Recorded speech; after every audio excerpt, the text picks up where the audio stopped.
Ating balikan si Attorney Claire. Attorney Claire, inyo na ho ba akong naririnig, Attorney? Didinig ko na po, Sir Ted. Salamat. Opo, kanina po ang tanong ko lang, usually po kasi ang reaksyon nga ng marami doon sa mga make question sa resulta po ng survey, whether Pulse man yan o SWS, kapag pabor sa kanila yung survey, okay yan. Pag hindi pabor sa amin, may question kami.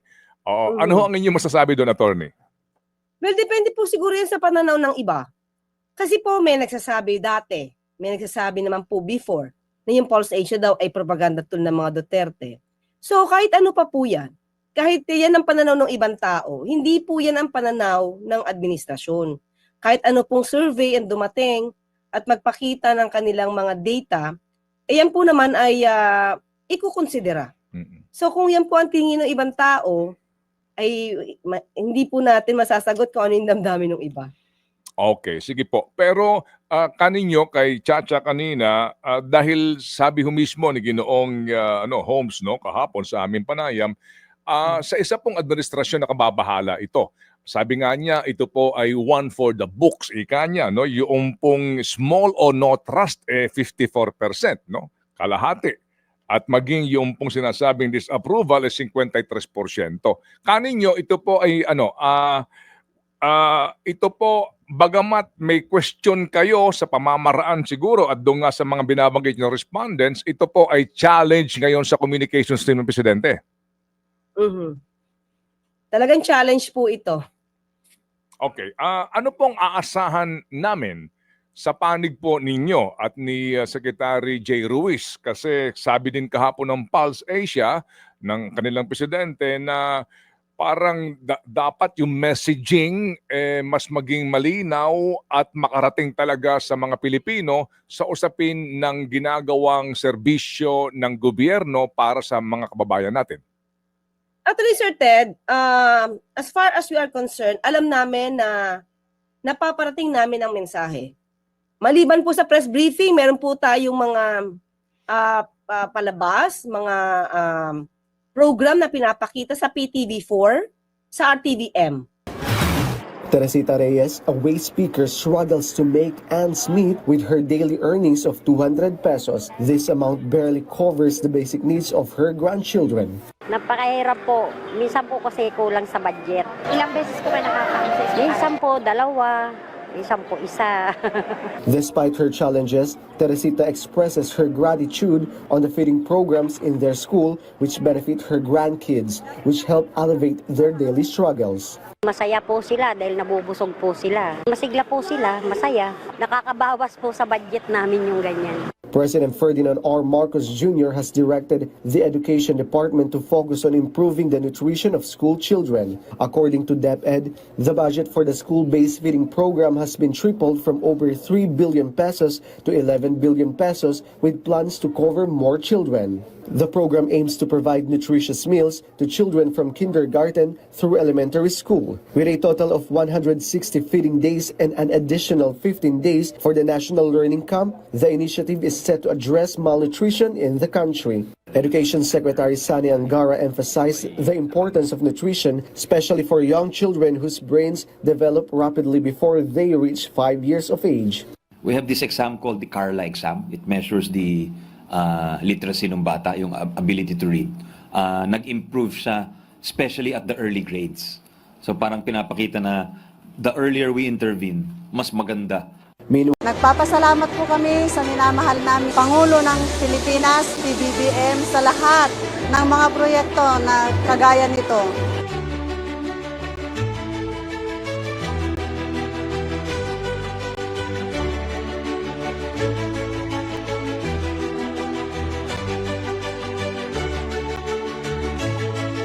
Ang RPS2 po, ang ibig sabihin po niya ay Rice Processing System. May kasama po itong mga dryers para po makater natin ang pangangailangan nating mga farmers sa kanilang post-harvest facilities. Napakahalaga itong facility na ito. Dahil iibahan ang kahirapan ng mga tao, lalo na yung mga ibinibigay na benepisyo sa pagsasaka. Nagbebenta ako ng palay dito kasi mas mahalaga po dito, mas malaki ang kita. Napakalaki po nito kasi ang mangyayari po nito, ito ay nagke-cater ng 70,000 farmers dito sa Isabela, 36 municipalities at 66,000 hectares po ang kine-cater nito. Kami po ay nagpapasalamat sa ating Pangulo dahil sa patuloy na pagsuporta sa ganitong adhikain ng Department of Agriculture. Okay naman, yung construction, yung contractor, sinundan naman ang plano. By the book naman yung kanyang ginawa, up to specifications yung kanilang ginawa. Yun lang, yung specifications mali. So this is a design problem. You know, I always have a saying, fix the problem, not the blame. Ayusin muna natin yung problema. Believe me, we will find out who's responsible. Today, we honor and we celebrate the outstanding achievements of 23 local government units and 5 local nutrition focal points for their exceptional efforts in improving the nutrition situation in their places, in their areas. Congratulations to all the awardees.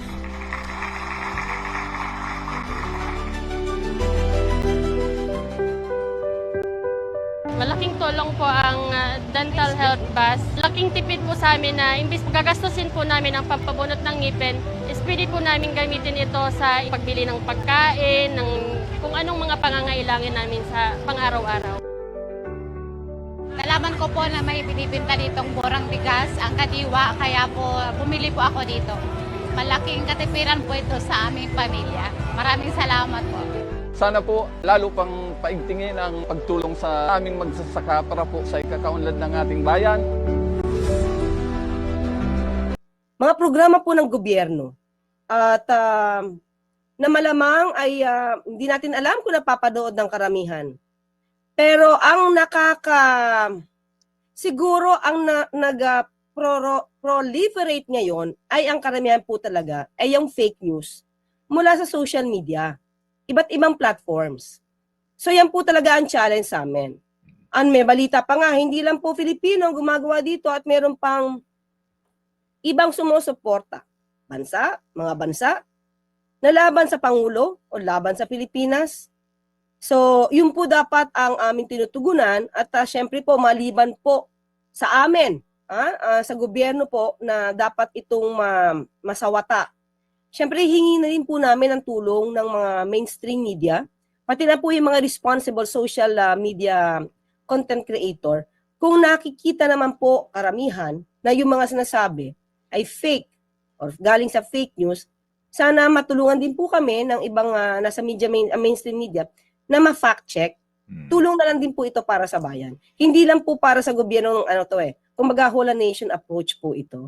Opo. Sana yun na po din. Opo. Attorney, Yusek, doon sa inyong paghingi po ng tulong sa mainstream media, at usapin ng to combat fake news, no? Yung fake news kasi pwedeng propaganda talagang paninira, pero meron din po naman ding mga programa nga dapat ang gobyerno na ipinaaabot sa tao sa pamagitan po ng mga panayam, no, sa mga opisyal ng gobyerno. Ang concern naman namin, halimbawa, no, sabi nga din kahapon ng Ginoong Holmes, dapat maging proactive ang communications team ng gobyerno, hindi lang sa Malacanang kundi sa bawat departamento. Ang problema po ay yung unavailability or refusal of some people in government to be interviewed para po maghayag ng programa ng gobyerno. I mean, hindi na ako mag-iisa-isa pa, pero well, at least meron kayong Vince Dizon ngayon na kahit paano po nakapagpaparating ng mensahe at nakikita natin yung ginagawa niya, pero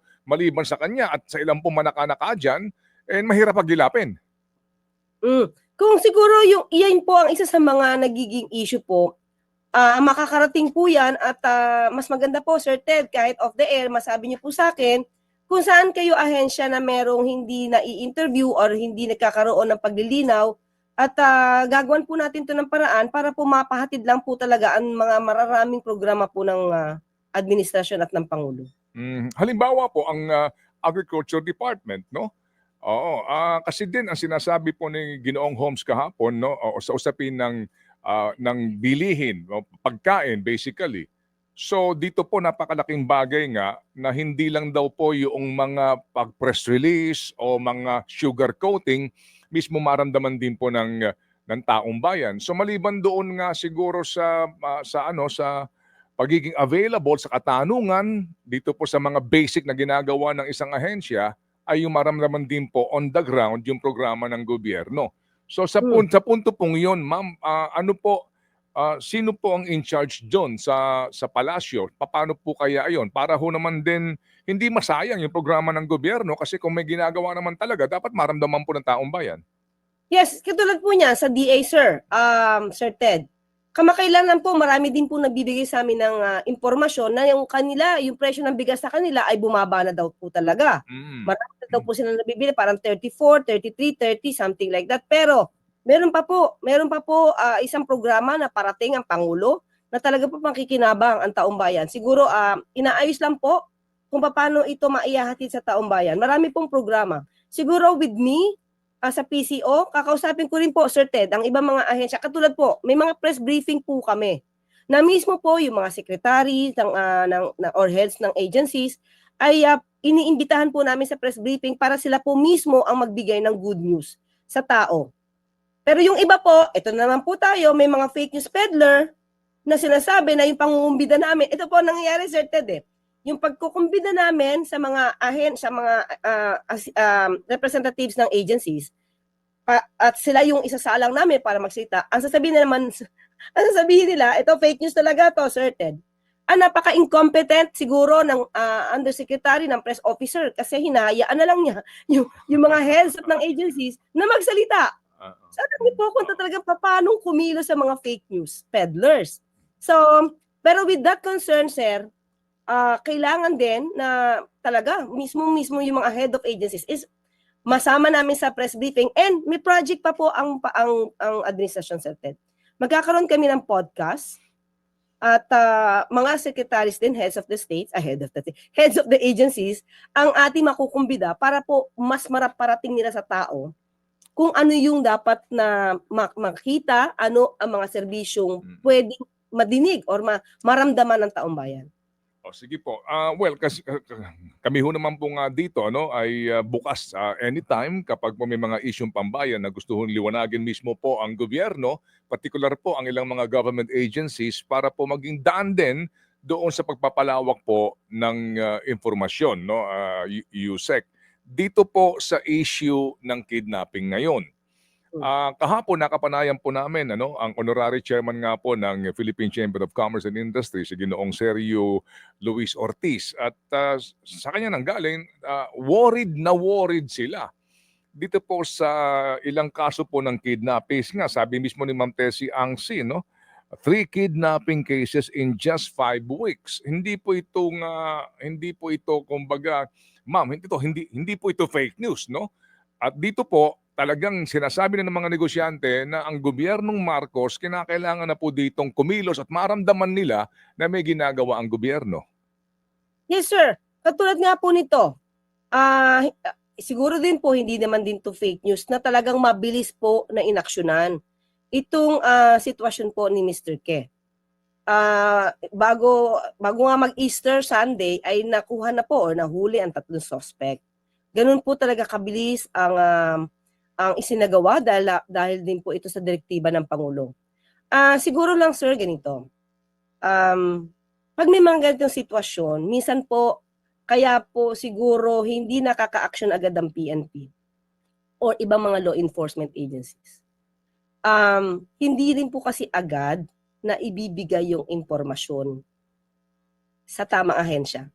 Parang minsan, pag ganito po yung sitwasyon, is kinikip muna nila sa family. They want to solve it by themselves. Na hindi nakakakilos kung paano agad mariresolba. So parang darating na lang minsan yung issue pag nandun na. So siguro po kung may ganitong klaseng issue, sir, especially kidnapping, wag po sila mag-atubili. Kung may takot sila na may pagbabanta na wag makipag-ugnayan sa police or sa ibang law enforcement agencies, wag mag-atubili. Kasi po mas mapapabilis po ang trabaho ng law enforcement agencies natin kung makikipag-cooperate din po yung mga taong concerned. Sa punto, ma'am, ng dapat wala kasing kidnapping na nangyayari. Mm. Di po ba? I mean, yung prevention. Ano po ang inyong masasabi doon, attorney? Sir, sinisikap naman po ng pamahalaan. Kahit sino pong gobyerno, kahit anong bansa, ayaw naman po ng itong klaseng krimen. Pero hindi po ito maiiwasan kung may ganyang klaseng mga pagbabanta. Kailangan din po talaga ng tulong, no? Ng tao.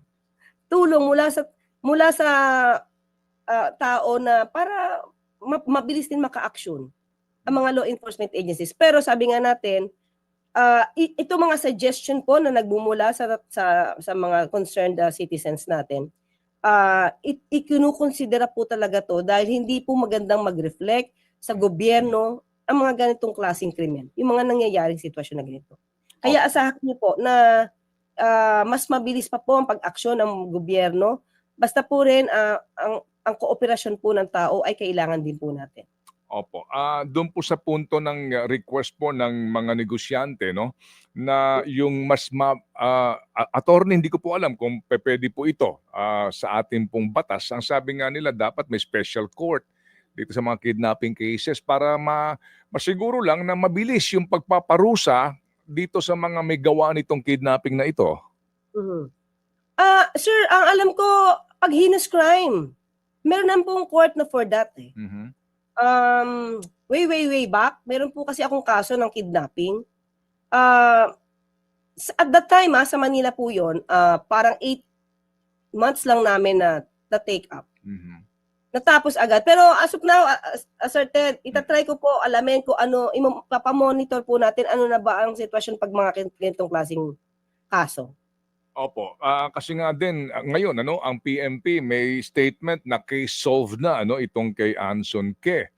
Pero may dalawa pa pong sinasabi na dapat po ay tinutugis. Yung pong mga ganun, ma'am, bagamat ito po ay PNP matter na po, pero doon po sa sinasabi ng ibang grupo, pati itong mga negosyante na napakaaga yung sabihin na case solved na yan, di pa nga may mga dapat makakayong hulihin.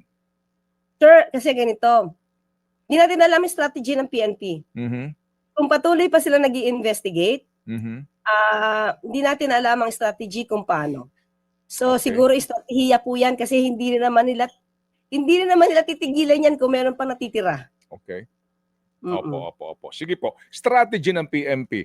Naglalabas sila ng statement na kesyo ito hong nagdaang Semana Santa, ang crime rate, ang index crime bumaba, mga etc.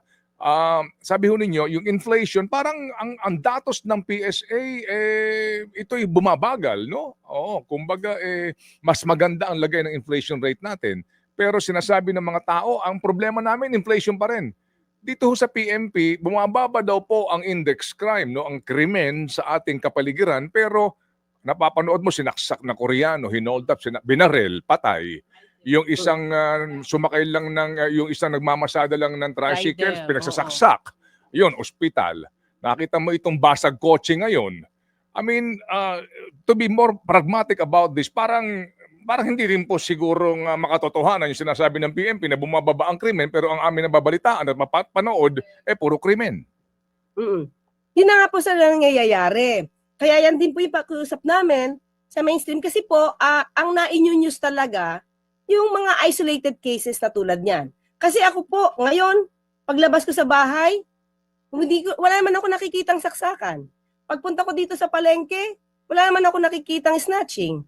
So, I mean, kung paano ito ipakita sa news, yun yung pumapasok din sa atin. Kasi nakikita natin Kaya sabi natin, sana nga rin po, maliban sa mga negative na mga news, makita din po yung ganda ng ginagawa ng gobyerno. So, yun din po yung pakiusap namin. Sabi ko nga, kung ganyan kagulo, sir, kung ganyan karami yung krimen, siguro talaga dapat na alarma na tayo. Chaotic na yung dating. So, kaya naniniwala ako na bumababa yung crime index niyan. Because, yan po, siguro ang nakikita at nagre-reflect naman talaga. So, siguro, isang tabi natin yung mga nakita na sa TV. Kasi yan talaga yung news nila. Isang beses na saksak, isang beses na buksan ng salamin, or binasag yung salamin, news yan. Pero hindi naman lahat ng lugar nagbabasag ng salamin yung mga tao para magnakaw. Opo. So, paano ho kaya yun, ma'am? Kung kasi,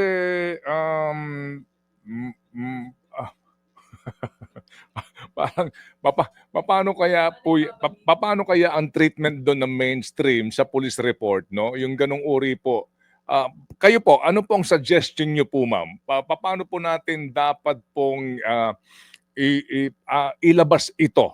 Kasi kami ho naman din, ang aming mga reporters, obligado po no, na ito ilabas kasi nga din may visuals, may complainant, may victim, etc. So paano po? Kayo po ma'am, kami po makikinig. Paano po sa tingin po ninyo ang dapat po na paghawak po sa pagturing po sa ganitong mga uri ng balita? Halimbawa, ito suggestion lang, sir. Halimbawa, may nahuli, snatching. Sana ma-monitor din kung itong taong to ay nahuli. Kung itong taong to ay napagbayad. Hindi yung puro krimen lang, tapos yung mga nagawa na paghuli, nakulong, parang hindi naman siya nababalita lagi. So di ba dapat pantay siya? Kung ano yung ginawa ng police, mabilis sa paghuli, dapat ma-praise din naman natin. Uy, ang bilis. At ulit ito, sir. Ito katulad nung yung paghuli ng tatlong suspect regarding this Mr. K case. Yung ibang mga fake news peddlers, ito, sir. Sasabihin nila, ay, hindi yan totoo, fall guy yan. So, syempre, ibang mga tao na yun ang nakikita at nadinig, nagkakaroon na naman ng ibang imahe ang gobyerno. Magiging negatibo na naman. So, ang sa akin lang, sir, kung merong nahuli, may ginawang krimen at nahuli at may ginawa rin na maganda ang kapulisan dahil sa mabilis na aksyon, sana napapakita rin kaagad-agad. Yun lang po. Kasi mga petty crimes, so dapat meron din po sanang mapakita na na-resolve to agad. Siguro po naman din ang amin, kung mamarapatin yung attorney, maging proactive din po siguro ang pambansang pulisya, no? Sa kanila pong pagtugon sa mga tawag para po sa mga panayam, no? Dito po sa reaksyon agad nila sa mga reported po na mga krimen ngayon na nangyayari. Kasi attorney, mahirap yan, ano? Yung sitwasyon po ninyo kasi nga kumbaga yung police report na bahagi po ng mga newscast, araw-araw yan at wala po namang report tungkol doon sa mga nahuhuling snatcher. Mga nahuhuling kaninyo, mga magnanakaw sa mga barangay. Sige po. So, makikipag-ugnayan po tayo kay General Marbil. Dapat kasi din mapakita po din talaga yung ginagawa ng kapulisan para nakikita ng tao. Opo, yes ma'am, yes ma'am. Ako naintindihan ko where coming from, dito po sa inyong responsibilidad ngayon kasi napakahirap po nitong nakaatang sa inyong balikat para po dito sa pagbabalanse, no, sa mga accomplishment po ng pamahalaan vis-a-vis sa mga reported po nitong mga nangyayari po sa ating kapaligiran. So attorney, sa sitwasyon ngayon dito po sa lumabas nga no na survey ng Pulse Asia. So sa pangkalahatan po, ano ang sinabi sa inyo dito ng presidente? Ano ang instruction sa inyo kung meron man at paano niya po ito tinanggap? Nung una po kami nag-usap, ang sinasabi niya po talaga, malamang po yung mga respondents na sumagot ay bombarded ng fake news. Yan po. Pero, nasabi po rin po niya, hindi natin ito hindi papansinin. Tignan pa rin kung yung mga respondents kung gaano na ang tao na natutulungan ng gobyerno at kung nakakarating ba talaga yung serbisyo ng gobyerno sa tao. Okay, sige po. So ma'am, maganda po itong ating ugnayan kung sakasakali po muli kaming istorbo sa inyo para By all mapakinggan po. anytime. Para Basta mapakinggan. Sir Ted and DJ Cha anytime. Opo, para mapakinggan din po ang panig po ng presidente at panig po ng Malacanang dito po sa mga napaka-importanteng isyung pambayan nito. After all, ma'am, bawat araw... By the way, sir, isang good news lang po Nakausap ko nga rin po, hindi ko po nabanggit kanina kay DJ Cha. Lahat po tindihin nyo itong... salamat po na marami ulit. Sa ulitin po, panig po ng presidente. Maganda po itong ating ugnayan kung sakasakali po muli kaming istorbo sa inyo para mapakinggan po. Anytime. Para Basta Sir Ted and DJ Cha anytime. Opo, para mapakinggan din po ang panig po ng presidente at panig po ng Malacanang dito po sa mga napaka-importanteng isyung pambayan nito. After all, ma'am, bawat araw... By the way, sir, isang good news lang po Nakausap ko nga rin po, hindi ko po nabanggit kanina kay DJ Cha. Lahat po halos with this regional tripartite, lahat po ay nag-increase na po ng wage. Hindi nga lang po siguro ganong kalaki, ang ine-expect nila kasi meron po supposed to be legislative wage na pinag-uusapan. Pero base po sa direktiba ng Pangulo with the regional tripartite, tumaas na po sa lahat na region ang mga sweldo po or wages po ng mga Pilipino.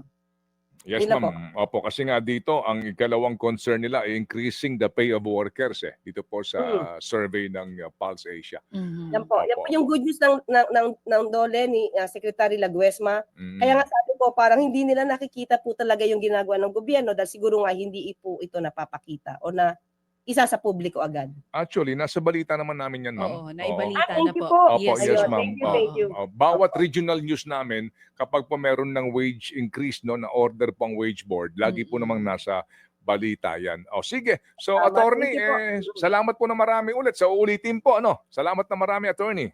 Karangalan, Sir Ted and DJ Cha. Thank Apo. you. Thank you. Si attorney Claire Castro po, ang